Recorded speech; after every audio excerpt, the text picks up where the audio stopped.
जनवरी 2022 एक गुजराती जगदीश पटेल जो कि कनाडा से इलीगल अपनी वाइफ अपने 2 बच्चों के साथ अमेरिका जा रहा था।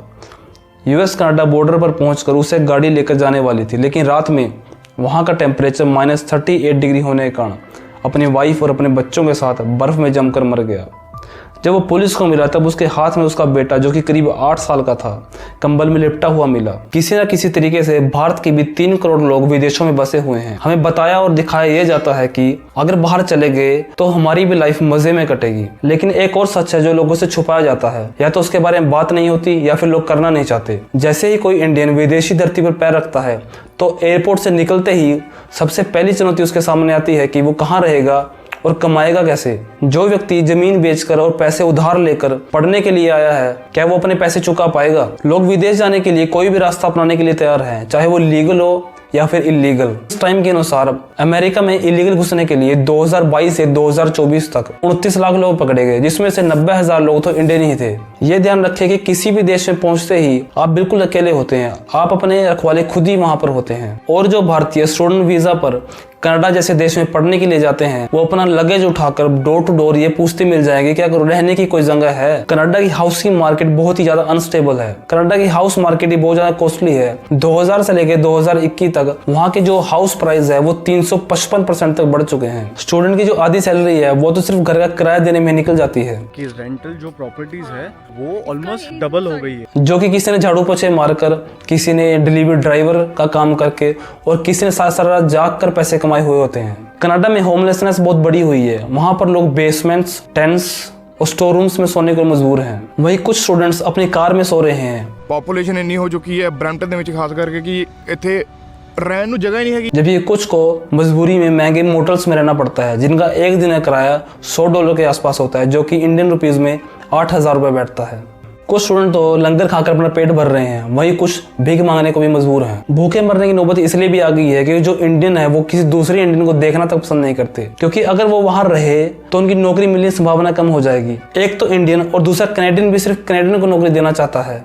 एक इंटरव्यू में गूगल के एक्स एम्प्लॉय ने बताया कि उसे कनाडा में नौकरी मिलनी मुश्किल हो चुकी है। उसे यहाँ पर एक फ्रेशर की तरह ट्रीट किया जाता है। If you have experience from India, then it's not gonna count. आपको ऐसे बहुत से वीडियो इंटरनेट पर देखने को मिल जाएंगे जहाँ कनेडियन लोग इंडिया के लोगों को कहते हैं कि गो बैक टू इंडिया। ऐसा सिर्फ एक कंट्री में नहीं बल्कि बहुत से कंट्री का यही हाल है, क्योंकि फॉरेनर्स को लगता है कि इंडियन सिर्फ एक्सप्लॉयटेशन करने के लिए हमारे देश में आते हैं। उन्हें हमारे नियम, हमारे कानूनों से कोई फर्क नहीं पड़ता।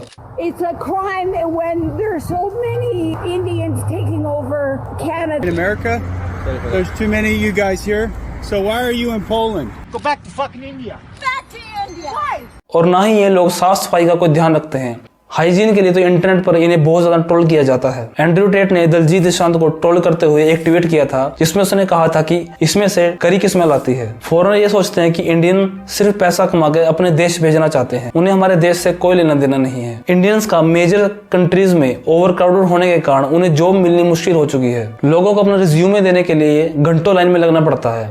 अगर उन्हें नौकरी मिल भी गई तो उन्हें सैलरी पूरी नहीं दी जाती, क्योंकि नौकरी लेने वाले लोग ज्यादा है और नौकरी देने वाले लोग बहुत कम है। और दूसरा यह कारण है कि इंडियंस के पास हाई पेइंग स्किल्स नहीं होती, जिसके कारण वो छोटी छोटी नौकरियां करते ही रह जाते हैं। एक तो स्टूडेंट पैसा नहीं कमा पा रहा, अपने रहने और अपने खाने का खर्चा नहीं उठा पा रहा है, वहीं दूसरी उसे यूनिवर्सिटी की फीस भी भरनी पड़ती है, जो कि नेटिव से 4 से 5 गुना ज्यादा होती है। इसके अलावा फेक कॉलेज स्कैम भी काफी बढ़ चुके हैं, जिसके कारण स्टूडेंट को डिपोर्टेशन का खतरा बढ़ गया है। अब वे ढंग से ना तो खा पा रहे हैं ना ही सो पा रहे हैं, जिसके कारण डिप्रेशन जैसी चीजों का खतरा बढ़ चुका है। डिप्रेशन से बचने के लिए स्टूडेंट ड्रग्स और इलीगल कामों का सहारा ले रहे हैं, लेकिन ज्यादातर आत्महत्या के मामले हैं।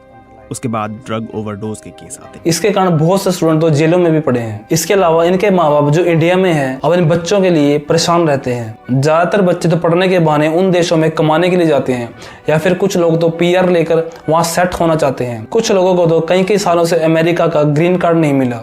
लेकिन इतनी बड़ी प्रॉब्लम को एक दिन में तो शुरू नहीं हुई, फिर इतने ज्यादा लोग वहाँ बाहर जाना क्यों चाहते हैं? इसके पीछे कारण वे लोग हैं जो फॉरेन से आके बड़ी बड़ी गाड़ियां खरीदते हैं, बड़ी बड़ी कोठियां बनाते हैं। चाहे घर में एक ही मेंबर हो, फिर भी 3-3 मंजिली घर पड़े हुए मिल जाएंगे। जब आसपास के लोग उन लोगों को देखते हैं तो जेलसी के मारे वे भी अपने बच्चों को फॉरेन में भेजना चाहते हैं। दूसरा कारण है सोशल मीडिया, जिसे देख कर लोग अपने ड्रीम लाइफ के सपने लेना शुरू कर देते हैं कि हम भी ऑडी, BMW और मस्टैंग जैसे गाड़ियों को लेंगे। ये सब चीजें यंगस्टर को फील करवाती है कि अगर जिंदगी जीनी है तो बाहर तो जाना ही पड़ेगा। अगर इंडिया में रहे तो गरीबों की तरह रहना पड़ेगा। इसी से ये भेड़ चाल शुरू हो चुकी है। जब ये फॉरेन चले जाते हैं तो ये चाहकर भी अपने घर वापस नहीं आ पाते, क्योंकि फॉरेन जाने से जो उनके माँ बाप की इज्जत गांव में बढ़ी थी, अगर वो वापस आ गए तो वो कम हो जाएगी। और दूसरा, जो वो 20-20 लाख रुपए लगाकर फॉरेन में गए थे वो सब बर्बाद हो जाएंगे। अब ऐसा नहीं है कि फॉरेन में जाके सबके साथ ऐसा ही हो रहा है, क्योंकि इंडियन मेहनती हैं तो ये गोरे लोगों से ज्यादा अमीर होना शुरू हो जाते हैं। कुछ ने तो वहां जाकर अपने बिजनेस भी सेट कर ली हैं। ऐसे अमेरिका में तो 60% होटलों पर सिर्फ इंडियन का कब्जा है।